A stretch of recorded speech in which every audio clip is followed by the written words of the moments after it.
The chase of Robin Hood. So Robin Hood and the others left the archery range at Finsbury Fields, and tarrying not, set forth straightway upon their homeward journey. It was well for them that they did so, for they had not gone more than 3 or 4 miles upon their way, when 6 of the yeomen of the King's Guard came bustling among the crowd that still lingered, seeking for Robin and his men, to seize upon them and make them prisoners. Truly, it was an ill-done thing by the king to break his promise, but it all came about through the Bishop of Hereford's doing, for thus it happened. After the king left the archery ground, he went straightway to his cabinet, and with him went the Bishop of Hereford and Sir Robert Lee. But the king said never a word to these two, but sat gnawing his nether lip, for his heart was galled within him by what had happened. At last the Bishop of Hereford spoke in a low, sorrowful voice. "It is a sad thing, your Majesty, that this knavish outlaw should be let to escape in this wise. For let him but get back to Sherwood Forest safe and sound, and he may snap his fingers at king and king's men." At these words the king raised his eyes and looked grimly upon the bishop. "Sayest thou so?" quoth he. "Now I will show thee in good time how much thou dost err. For when the 40 days are past and gone, I will seize upon this thieving outlaw, if I have to tear down all of Sherwood to find him. Thinkest thou that the laws of the King of England are to be so evaded by one poor knave without friends or money?" Then the bishop spoke again in his soft, smooth voice. "Forgive my boldness, your Majesty, and believe that I have naught but the good of England and your Majesty's desirings at heart. But what would it boot through my gracious lord did root up every tree of Sherwood? Are there not other places for Robin Hood's hiding? Cannock Chase is not far from Sherwood, and the great forest of Arden is not far from Cannock Chase. Besides these are many other woodlands in Nottingham and Derby, Lincoln and York, amid any of which your Majesty might as well think to seize upon Robin Hood as to lay finger upon a rat among the dust and broken things of a garret. Nay, my gracious lord, if he doth plant 1 foot in the woodland, he is lost to the law forever." At these words the king tapped his fingertips upon the table beside him with vexation. "What wouldst thou have me do, bishop?" quoth he. "Didst thou not hear me pledge my word to the king? Thy talk is as barren as the wind from the bellows upon dead coals." "Far be it from me," said the cunning bishop, "to point the way to one so clear-sighted as your Majesty. But were I the King of England, I should look upon the matter in this wise. I have promised my queen, let us say, that for 40 days the cunningest rogue in all England shall have freedom to come and go. But lo, I find this outlaw in my grasp. Shall I then foolishly cling to a promise so hastily given? Suppose that I had promised to do her Majesty's bidding, whereupon she bade me to slay myself. Should I then shut mine eyes and run blindly upon my sword? Thus would I argue with myself. Moreover, I would say unto myself, a woman knoweth nothing of the great things appertaining to state government, and likewise I know a woman is ever prone to take up a fancy, even as she would pluck a daisy from the roadside, and then throw it away when the savour is gone. Therefore, though she hath taken a fancy to this outlaw, it will soon wane away and be forgotten. As for me, I have the greatest villain in all England in my grasp. Shall I then open my hand and let him slip betwixt my fingers? Thus, your Majesty, would I say to myself, were I the King of England." So the bishop talked, and the king lent his ear to his evil counsel, until after a while he turned to Sir Robert Lee, and bade him send 6 of the yeomen of the guard to take Robin Hood and his 3 men prisoners. Now Sir Robert Lee was a gentle and noble knight, and he felt grieved to the heart to see the king so break his promise. Nevertheless he said nothing, for he saw how bitterly the king was set against Robin Hood. But he did not send the yeomen of the guard at once, but went first to the queen, and told her all that had passed, and bade her send word to Robin of his danger. This he did not for the well-being of Robin Hood, but because he would save his lord's honour if he could. And thus it came about that, when, after a while, the yeomen of the guard went to the archery field, they found not Robin and the others, and so got no cakes at that fair. The afternoon was already well nigh gone when Robin Hood, Little John, Will, and Allen set forth upon their homeward way. trudging merrily through this yellow slanting light, which speedily changed to rosy red as the sun sank low in the heavens. The shadows grew long, and finally merged into the greyness of the mellow twilight. The dusty highway lay all white betwixt the dark hedgerows, and along it walked four fellows like four shadows, the pat of their feet sounding loud, and their voices, as they talked, ringing clear upon the silence of the air. The great round moon was floating breathlessly up in the eastern sky when they saw before them the twinkling lights of Barnet town, some 10 or 12 miles from London. Down they walked through the stony streets, and past the cosy houses with overhanging gables, before the doors of which sat the burghers and craftsmen in the mellow moonlight, with their families about them, and so came at last, on the other side of the hamlet, to a little inn, all shaded with roses and woodbines. Before this inn Robin Hood stopped, for the spot pleased him well. Quoth he, "Here will we take our inn and rest for the night, for we are well away from London town and our king's wrath. Moreover, if I mistake not, we will find sweet faring within. What say ye, lads?" "In sooth, good master," quoth Little John, "thy bidding and my doing ever fit together like cakes and ale. Let us in, I say also." Then up spake Will Scarlet, "I am ever ready to do what thou sayest, uncle, yet I could wish that we were farther upon our way ere we rest for the night. Nevertheless, if thou thinkest best, let us in for the night, say I also." So in they went, and called for the best that the place afforded. Then a right good feast was set before them, with 2 stout bottles of old sack to wash it down withal. These things were served by as plump and buxom a lass as you could find in all the land, so that Little John, who always had an eye for a fair lass, even when meat and drink were by, stuck his arms akimbo and fixed his eyes upon her, winking sweetly whenever he saw her looking toward him. Then you should have seen how the lass twittered with laughter, and how she looked at Little John out of the corners of her eyes, a dimple coming in either cheek, for the fellow had always a taking way with the women folk. So the feast passed merrily, and never had that inn seen such lusty feeders as these 4 stout fellows. But at last they were done with their eating, though it seemed as though they never would have ended, and sat loitering over the sack. As they so sat, the landlord came in of a sudden, and said that there was one at the door, a certain young esquire, Richard Partington, of the Queen's household, who wished to see the lad in blue, and speak with him without loss of time. So Robin arose quickly, and bidding the landlord not to follow him, left the others gazing at one another, and wondering what was about to happen. When Robin came out of the inn, he found young Richard Partington sitting upon his horse in the white moonlight, awaiting his coming. "What news bearest thou, Sir Page?" said Robin. "I trust that it is not of an ill nature." "Why," said young Partington, "for the matter of that, it is ill enough. The king hath been bitterly stirred up against thee by that vile Bishop of Hereford. He sent to arrest thee at the archery butts at Finsbury Fields, but not finding thee there, he hath gathered together his armed men, 50 score and more, and is sending them in haste along this very road to Sherwood, either to take thee on the way, or to prevent thy getting back to the woodlands again. He hath given the Bishop of Hereford command over all these men, and thou knowest what thou hast to expect of the Bishop of Hereford, short shrift and a long rope.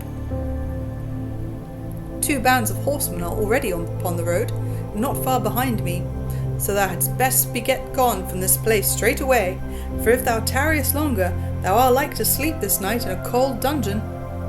This word the Queen hath bidden me to bring to thee." "Now, Richard Partington," quoth Robin, "this is the 2nd time that thou hast saved my life, and if the proper time ever cometh, I will show thee that Robin Hood never forgets these things. As for that Bishop of Hereford, if I ever catch him nigh to Sherwood again, things will be like to go ill with him. Thou mayest tell the good Queen that I will leave this place without delay, and will let the landlord think that we are going to St. Albans. But when we are upon the high road again, I will go one way through the country, and will send my men the other, so that if one falleth into the king's hands, the others may haply escape. We will go by devious ways, and so, I hope, we'll reach Sherwood in safety. And now, page, I wish thee farewell." "Farewell, thou bold yeoman," said young Partington, "and mayst thou reach thy hiding in safety." So each shook the other's hand, and the lad, turning his horse's head, rode back toward London, while Robin entered the inn once more. There he found his yeoman sitting in silence, waiting his coming. Likewise the landlord was there, for he was curious to know what Master Partington had to do with the fellow in blue. "Up, my merry men," quoth Robin, "this is no place for us, for those are after us with whom we will stand but an ill chance, and we fall into their hands. So we will go forward once more, nor will we stop this night till we reach St. Albans." Hereupon, taking out his purse, he paid the landlord his score, and so they left the inn.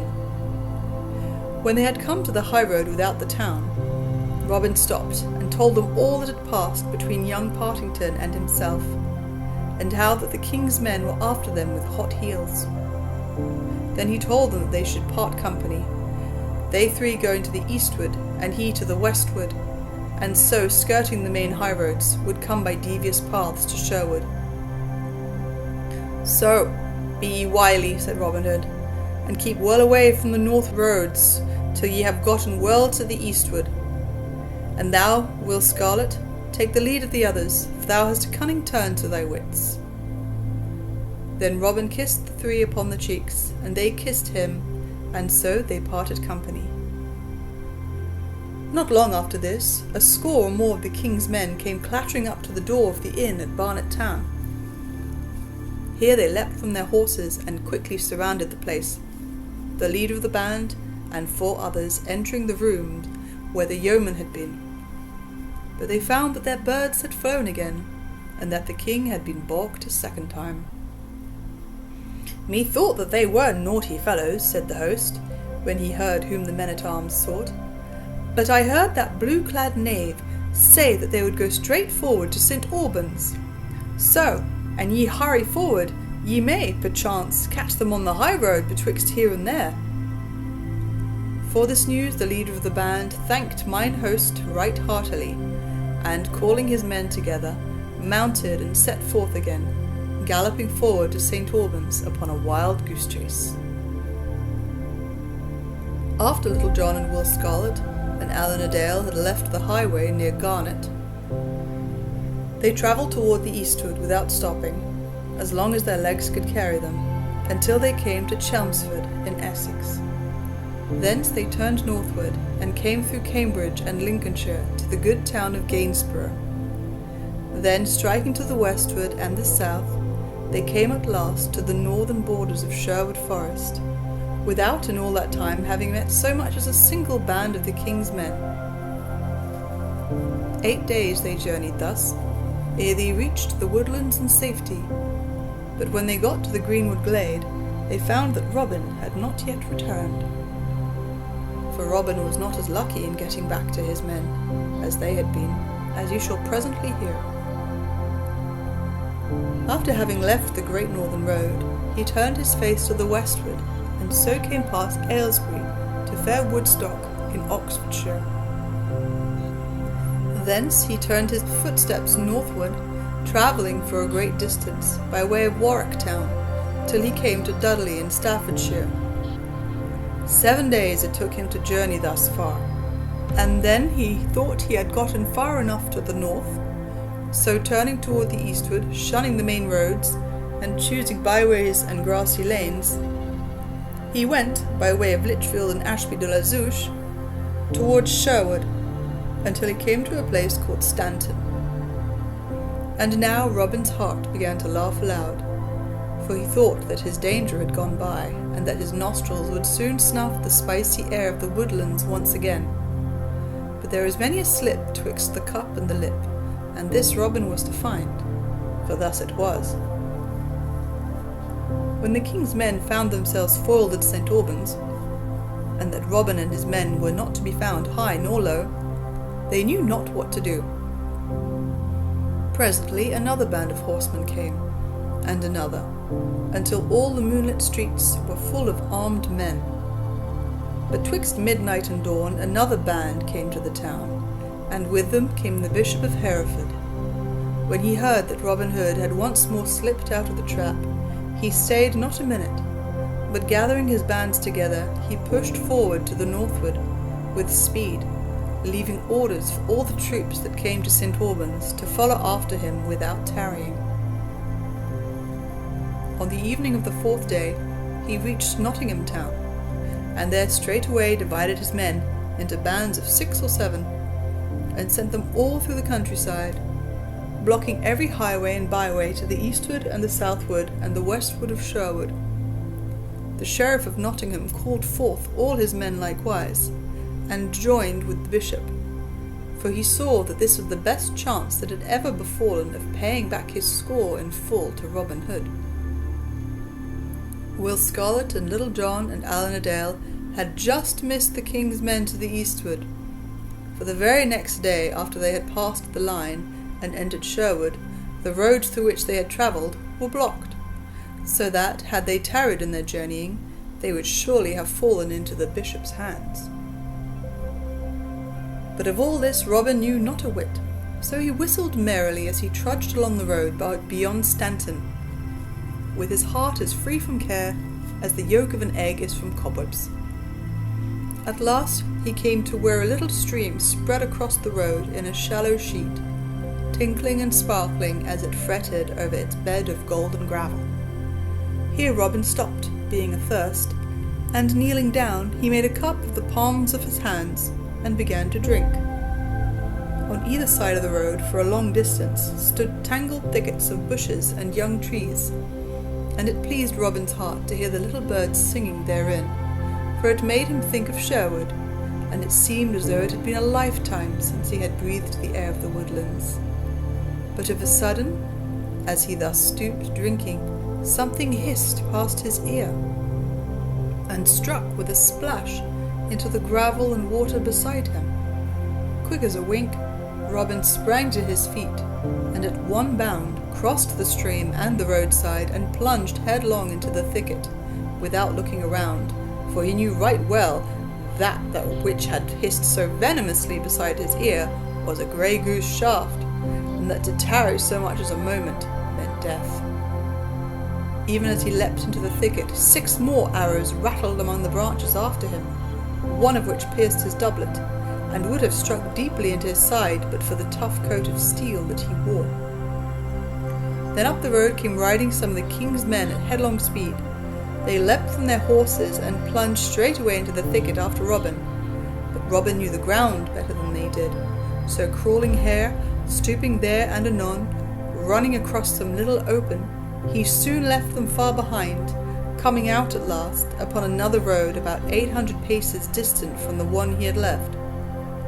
Here he stood for a moment, listening to the distant shouts of the 7 men, as they beat up and down in the thickets, like hounds that had lost the scent of the quarry. Then, buckling his belt more tightly around his waist, he ran fleetly down the road toward the eastward and Sherwood. But Robin had not gone more than 3 furlongs in that direction, when he came suddenly to the brow of a hill, and saw beneath him another band of the king's men seated in the shade along the roadside in the valley beneath. Then he paused not a moment, but seeing that they had not caught sight of him, he turned and ran back whence he had come, knowing that it was better to run the chance of escaping those fellows that were yet in the thickets than to rush into the arms of those in the valley. So back he ran with all speed, and had gotten safely past the thickets, when the 7 men came forth into the open road. They raised a great shout when they saw him, such as the hunter gives when the deer breaks cover. But Robin was then 1/4 mile and more away from them, coursing over the ground like a greyhound. He never slackened his pace, but ran along, mile after mile, till he had come nigh to Mackworth, over beyond the Derwent River, nigh to Derby town. Here, seeing that he was out of present danger, he slackened in his running, and at last sat him down beneath the hedge, where the grass was the longest and the shade the coolest, there to rest and catch his wind. "By my soul, Robin," quoth he to himself, That was the narrowest miss that ever thou dost have in all thy life. I do say most solemnly that the feather of that wicked shaft tickled mine ear as it whizzed past. This same running hath given me a most craving appetite for victuals and drink. Now I pray St. Dunstan that he send me speedily some meat and beer. It seemed as though St. Dunstan was like to answer his prayer, for along the road came plodding a certain cobbler, one Quince of Derby, who had been to take a pair of shoes to a farmer nigh Kirk Langley, and was now coming back home again, with a fair boiled capon in his pouch, and a stout bottle of beer by his side, which same the farmer had given him for joy of such a stout pair of shoes.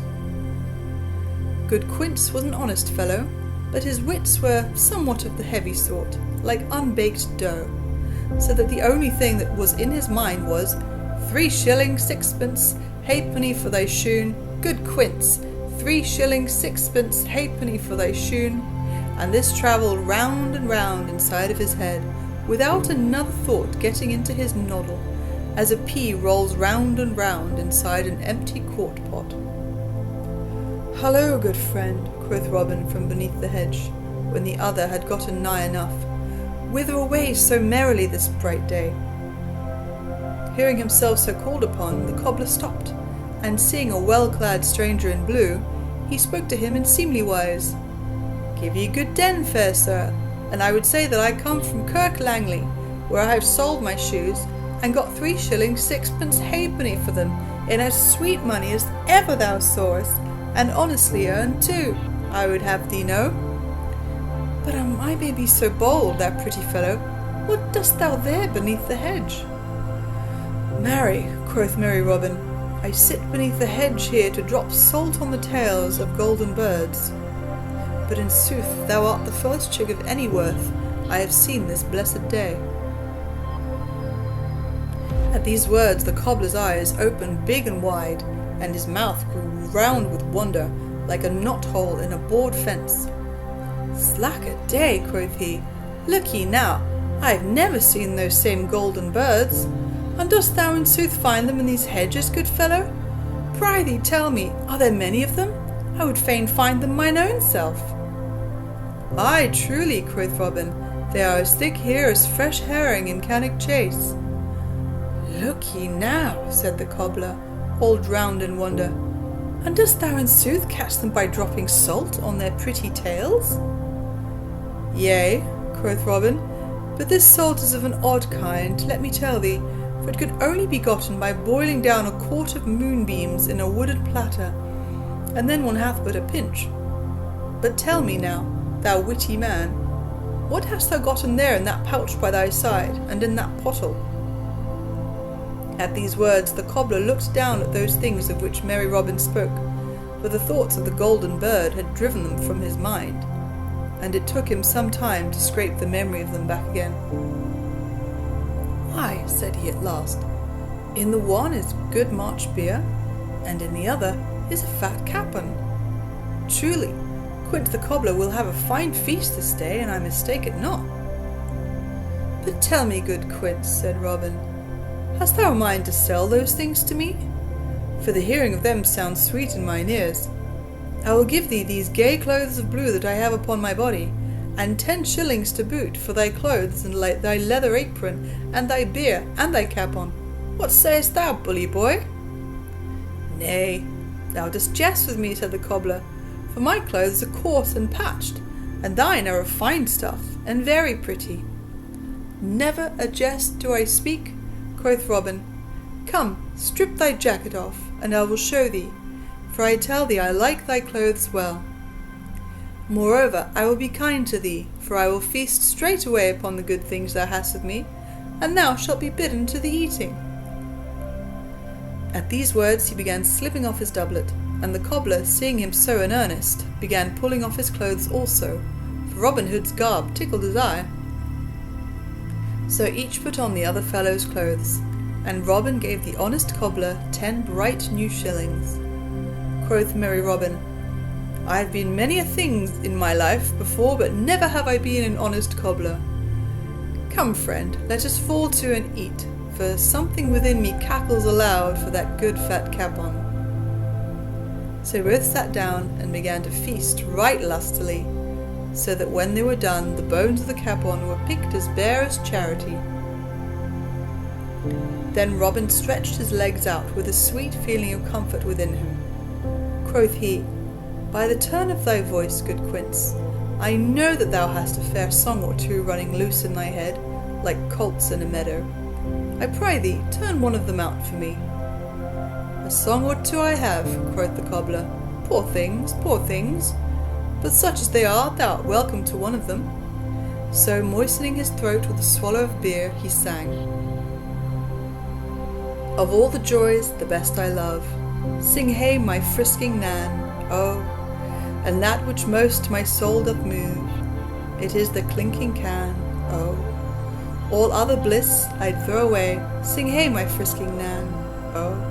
But this, the stout cobbler got no further in his song, for of a sudden 6 horsemen burst upon them where they sat, and seized roughly upon the honest craftsman, hauling him to his feet, and nearly plucking the clothes from him as they did so. Ha! Roared the leader of the band in a great big voice of joy.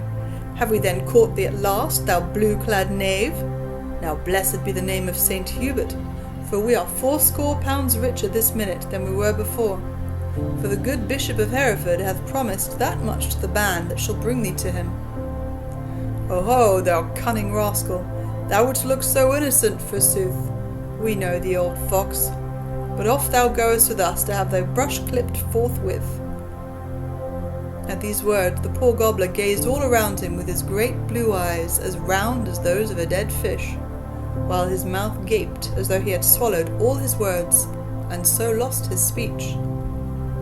Robin also gaped, and stared in a wandering way, just as the cobbler would have done in his place. Alack-a-daisy me, quoth he, I know not whether I be sitting here or in no man's land. What meaneth all this? Stir in the pot, dear good gentleman. Surely this is a sweet, honest fellow. Honest fellow, sayest thou, clown? Quoth one of the men. Why, I tell thee that this is that same rogue that men call Robin Hood. At this speech the cobbler stared and gaped more than ever, for there was such a threshing of thoughts going on within his poor head, and that his wits were all befogged with the dust and chaff thereof. Moreover, as he looked at Robin Hood, and saw the yeoman look so like what he knew himself to be, he began to doubt, and to think that mayhap he was the great outlaw in real sooth. Said he in a slow, wandering voice, Am I in very truth that fellow? Now I had thought, but nay, Quince, thou mistook. Yet, am I? Nay, I must indeed be Robin Hood. Yet truly, I had never thought to pass from an honest craftsman to such a great yeoman. Alas, quoth Robin Hood, look ye there now. See how your ill treatment hath curdled the wits of this poor lad, and turned them all sour. I myself am Quince, the cobbler of Derby town. Is it so? Said Quince. Then indeed I am somebody else, and can be none other than Robin Hood. Take me, fellows, but let me tell you that ye have laid hand upon the stoutest yeoman that ever trod into the woodlands. Thou wilt play madman, wilt thou? Said the leader of the band. Here, Giles, fetch a cord and bind this knave's hands behind him. I warrant we will bring his wits back to him again when we get him safe before our good bishop at Tutbury town. Thereupon they tied the cobbler's hands behind him, and led him off with a rope, as the farmer leads off the calf he hath brought from the fair. Robin stood looking after them, and when they were gone he laughed till the tears rolled down his cheeks, for he knew that no harm would befall the honest fellow, and he pictured to himself the bishop's face when good Quince was brought before him as Robin Hood. Then, turning his steps once more to the eastward, he stepped out right foot foremost toward Nottinghamshire and Sherwood Forest. But Robin had gone through more than he wotted of. His journey from London had been hard and long, and in a 7-night he had travelled 70 and more of miles.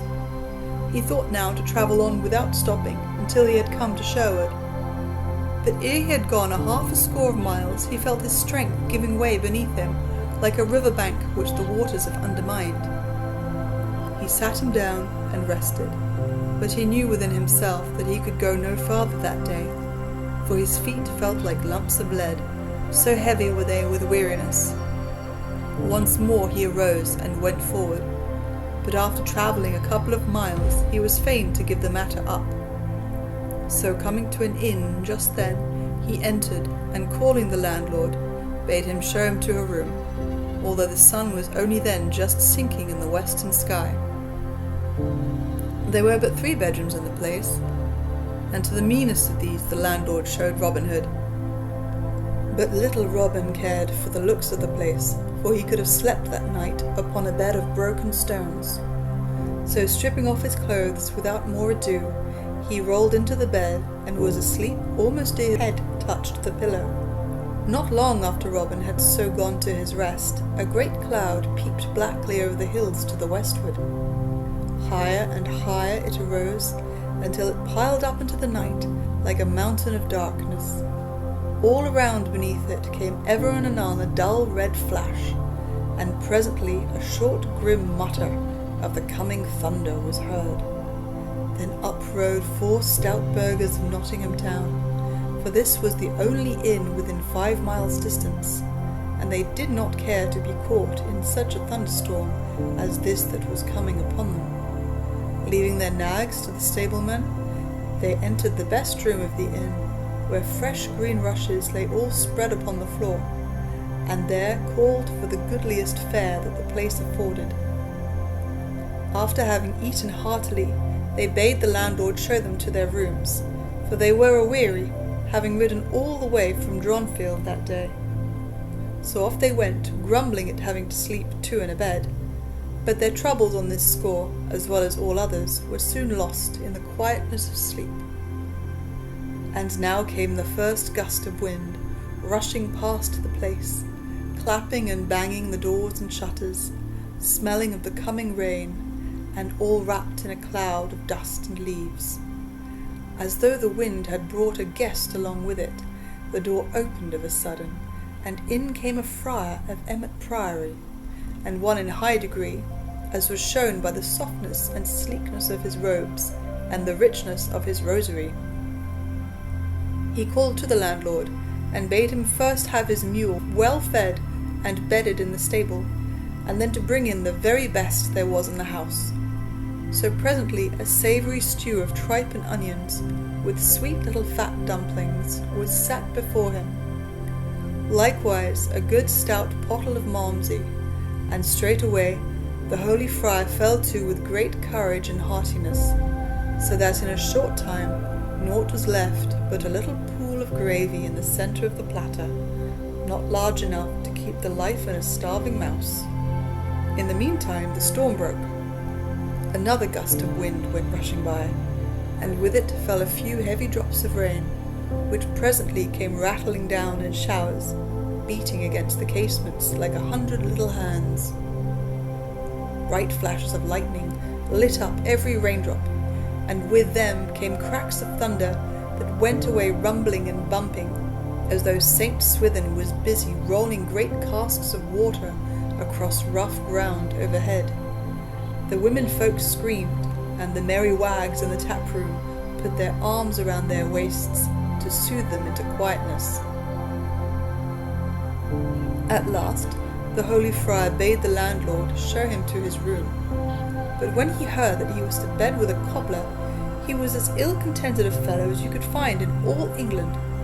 Nevertheless, there was nothing for it, and he must sleep there or nowhere. So taking up his candle he went off, grumbling like the now distant thunder. When he came to the room where he was to sleep, he held the light over Robin, and looked at him from top to toe. Then he felt better pleased, for instead of a rough, dirty, bearded fellow, he beheld as fresh and clean a lad as one could find in a week of Sundays. So, slipping off his clothes, he also huddled into the bed, where Robin, grunting and grumbling in his sleep, made room for him. Robin was more sound asleep, I wot, than he had been for many a day, else he would never have rested so quietly with one of the friar's sort so close beside him. As for the friar, had he known who Robin Hood was, you may well believe he would almost as soon have slept with an adder as with the man he had for a bedfellow. So the night passed comfortably enough. But at the first dawn of day Robin opened his eyes and turned his head upon the pillow. Then how he gaped and how he stared, for there beside him lay one all shaven and shorn, so that he knew that it must be a fellow in holy orders. He pinched himself sharply, but finding he was awake, sat up in bed, while the other slumbered as peacefully as though he was safe and sound at home in Emmet Priory. Now, quoth Robin to himself, I wonder how this thing hath dropped into my bed during the night. So saying, he arose softly, so as not to waken the other, and looked about the room. He espied the friar's clothes lying upon a bench near the wall. First he looked at the clothes with his head on one side, and then he looked at the friar, and slowly winked one eye. Quoth he, Good brother, whatever thy name may be, as thou hast borrowed my bed so freely, I'll even borrow thy clothes in return. So saying, he straightway donned the holy man's garb, but kindly left the cobbler's clothes in the place of it. Then he went forth into the freshness of the morning, and the stableman that was up and about the stables opened his eyes as though he saw a green mouse before him, for such men as the friars of Emmet were not wont to be early risers. But the man bottled his thoughts, and only asked Robin whether he wanted his mule brought from the stable. Yea, my son, quoth Robin, albeit he knew none of the mule, and bring it forth quickly, I pry thee, for I am late, and must be jogging. So presently the stableman brought forth the mule, and Robin mounted it, and went on his way, rejoicing. As for the holy friar, when he arose, he was in as pretty a stew as any man in all the world, for his rich soft robes were gone, likewise his purse with 10 golden pounds in it, and naught was left but patched clothes and a leathern apron. He raged and swore like any layman, but as his swearing mended nothing, and the landlord could not aid him, and as, moreover, he was forced to be at Emmet Priory that very morning upon matters of business, he was fain either to don the cobbler's clothes or travel the road in nakedness. So he put on the clothes, and still raging and swearing vengeance against all the cobblers in Derbyshire, he set forth upon his way afoot. But his ills had not yet done with him, for he had not gone far ere he fell into the hands of the king's men, who marched him off willy-nilly to Tutbury town and the Bishop of Hereford. In vain he swore he was a holy man, and showed his shaven crown. Off he must go, for nothing would do but that he was Robin Hood. Meanwhile, merry Robin rode along contentedly, passing safely by 2 bands of the king's men, until his heart began to dance within him because of the nearness of Sherwood. So he travelled ever on to the eastward, till, of a sudden, he met a noble knight in a shady lane. Then Robin checked his mule quickly, and leapt from off its back. Now well met, Sir Richard of the Lee, cried he, for rather than any other man in England would I see thy good face this day. Then he told Sir Richard all the happenings that had befallen him, and that now at last he felt himself safe, being so nigh to Sherwood again. But when Robin had done, Sir Richard shook his head sadly. Thou art in greater danger now, Robin, than thou hast yet been, said he, for before thee lie bands of the sheriff's men blocking every road, and letting none pass through the lines without examining them closely. I myself know this, having passed them but now. Before thee the sheriff's men, and behind thee the king's men, and thou canst not hope to pass either way, for by this time they will know of thy disguise, and will be in waiting to seize upon thee. My castle and everything within it are thine, but naught could be gained there, for I could not hope to hold it against such a force as is now in Nottingham of the king's and the sheriff's men. Having so spoken, Sir Richard bent his head and thought, and Robin felt his heart sink within him like that of the fox that hears the hounds at his heels, and finds his den blocked with earth, so that there is no hiding for him. But presently Sir Richard spoke again, saying, One thing thou canst do, Robin, but one only. Go back to London, and throw thyself upon the mercy of our good Queen Eleanor. Come with me straightway to my castle, doff these clothes, and put on such as my retainers wear. Then I will hie me to London town, with a troop of men behind me, and thou shalt mingle with them, and thus will I bring thee to where thou mayest see and speak with the Queen.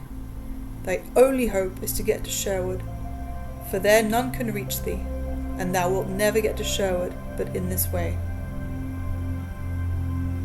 So Robin went with Sir Richard of Lee, and did as he said, for he saw the wisdom of that which the knight advised, and that this was his only chance of safety. Queen Eleanor walked in her royal garden, amid the roses that bloomed sweetly, and with her walked 6 of her ladies-in-waiting, chattering blithely together. Of a sudden a man leapt up to the top of the wall from the other side, and then hanging for a moment, dropped lightly upon the grass within. All the ladies-in-waiting shrieked at the suddenness of his coming, but the man ran to the Queen and kneeled at her feet, and she saw that it was Robin Hood. "Why, how now, Robin?" cried she. "Dost thou dare to come into the very jaws of the raging lion? Alas, poor fellow, thou art lost indeed if the king finds thee here. Dost thou not know that he is seeking thee through all the land?" "Yea," quoth Robin, "I do know right well that the king seeks me, and therefore I have come, for surely no ill can befall me when he hath pledged his royal word to your majesty for my safety. Moreover, I know your majesty's kindness and gentleness of heart, and so I lay my life freely in your gracious hands." "I take thy meaning, Robin Hood," said the Queen, "and that thou dost convey reproach to me, as well thou mayest, for I know that I have not done by thee as I ought to have done. I know right well that thou must have been hard pressed by peril to leap so boldly into one danger to escape another. Once more I promise thee mine aid, and will do all I can to send thee back in safety to Sherwood Forest. Bide thou here till I return." So saying, she left Robin in the garden of roses, and was gone a long time. When she came back, Sir Robert Lee was with her, and the Queen's cheeks were hot, and the Queen's eyes were bright, as though she had been talking with high words. Then Sir Robert came straight forward to where Robin Hood stood, and he spoke to the yeoman in a cold, stern voice. Quoth he, "Our gracious sovereign the king hath mitigated his wrath toward thee, fellow, and hath once more promised that thou shalt depart in peace and safety. Not only hath he promised this, but in 3 days he will send one of his pages to go with thee, and see that none arrest thy journey back again. Thou mayest thank thy patron saint that thou hast such a good friend in our noble Queen, for, but for her persuasion and arguments, thou hadst been a dead man, I can tell thee. Let this peril that thou hast passed through teach thee 2 lessons. First, be more honest. Second, be not so bold in thy comings and goings. A man that walketh in the darkness as thou dost may escape for a time, but in the end he will surely fall into the pit. Thou hast put thy head in the angry lion's mouth, and yet thou hast escaped by a miracle. Try it not again." So saying, he turned and left Robin and was gone. For 3 days Robin abided in London, in the Queen's household, and at the end of that time the King's head page, Edward Cunningham, came, and taking Robin with him, departed northward upon his way to Sherwood. Now and then they passed bands of the King's men, coming back again to London, but none of these bands stopped him, and so at last they reached the sweet leafy woodlands.